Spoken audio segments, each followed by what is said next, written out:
तो चलिए खबरों में आगे बढ़ते हैं। हाईकोर्ट और सुप्रीम कोर्ट के 21 पूर्व जजों की एक चिट्ठी ने न्यायपालिका पर अनुचित दबाव को लेकर नई बहस सी छेड़ दी है।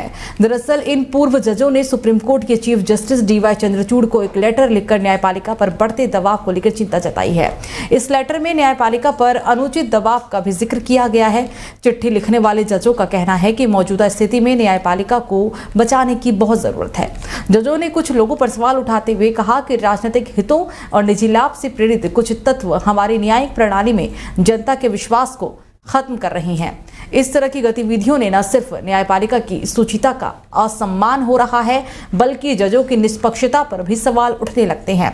ऐसे लोग जो तरीके अपना रहे हैं वो काफी परेशान करने वाले हैं। ये लोग न्यायपालिका की इमेज को खराब करने के लिए अपने हिसाब से मनगढ़ंत कहानी रचकर फैसलों को प्रभावित करने का प्रयास करते हैं। तो लोकसभा चुनाव के लिए कांग्रेस की बीते दिनों लिस्ट जारी की गई है। इसमें नॉर्थ ईस्ट दिल्ली से कन्हैया कुमार को कैंडिडेट बनाया गया है। इस लिस्ट से दिल्ली बीजेपी के पूर्व अध्यक्ष मनोज तिवारी लड़ रहे हैं। कन्हैया को हालांकि पिछले लोकसभा चुनाव में भी बिहार की बेगूसराय सीट से हराने वाले केंद्रीय मंत्री गिरिराज सिंह ने कहा कि कांग्रेस के पास उम्मीदवारों की कमी है। वे रिजेक्ट कर दिए गए लोगों को लेकर झुंझुलाबाजी कर रही है। रिजेक्ट वाली बात तो बीजेपी पर भी लागू होती है। बहुत सारे लोग थे जो कांग्रेस पार्टी में हार गए थे, अब बीजेपी में उनका रेड कारपेट बिछाकर स्वागत किया जा रहा है। तो इधर मनोज तिवारी ने कहा कि कोई ना कोई तो आना ही था, तो जो भी आए उनका स्वागत है। लेकिन कांग्रेस की सोच लोगों को अचंभित करती है कि क्या कांग्रेस को कोई भी ऐसा व्यक्ति नहीं मिला जो देश, सेना और देश की संस्कृति का सम्मान करता हो। दिल्ली की जनता कांग्रेस और इसके गठबंधन का परिचय पा चुकी है। लोकसभा चुनाव को लेकर अब सत्ता पक्ष और विपक्ष की ताबड़तोड़ रैली शुरू हो चुकी है। बिहार की 40 संसदीय सीटों पर घमासान होने वाला है। राजद ने भी अपनी पूरी ताकत इस चुनाव में झोंक दी है।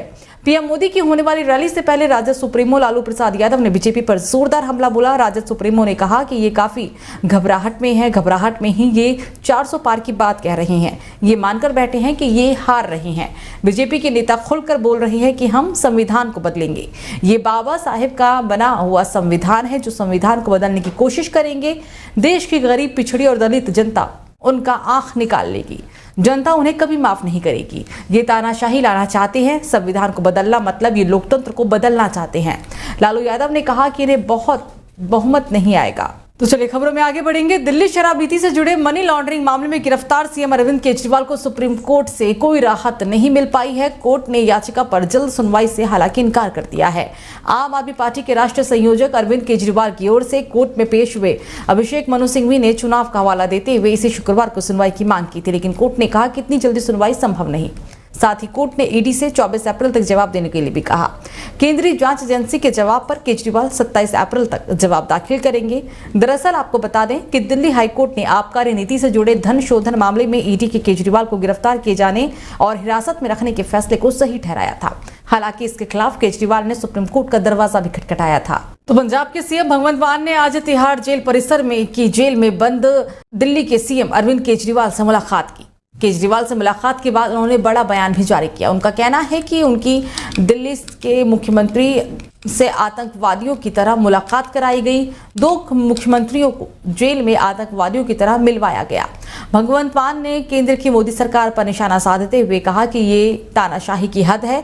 वो केजरीवाल से मिलकर भावुक हो गए। मान ने कहा कि जब वो केजरीवाल से मिले तो उन्हें अलग करने के लिए शीशा लगा हुआ था।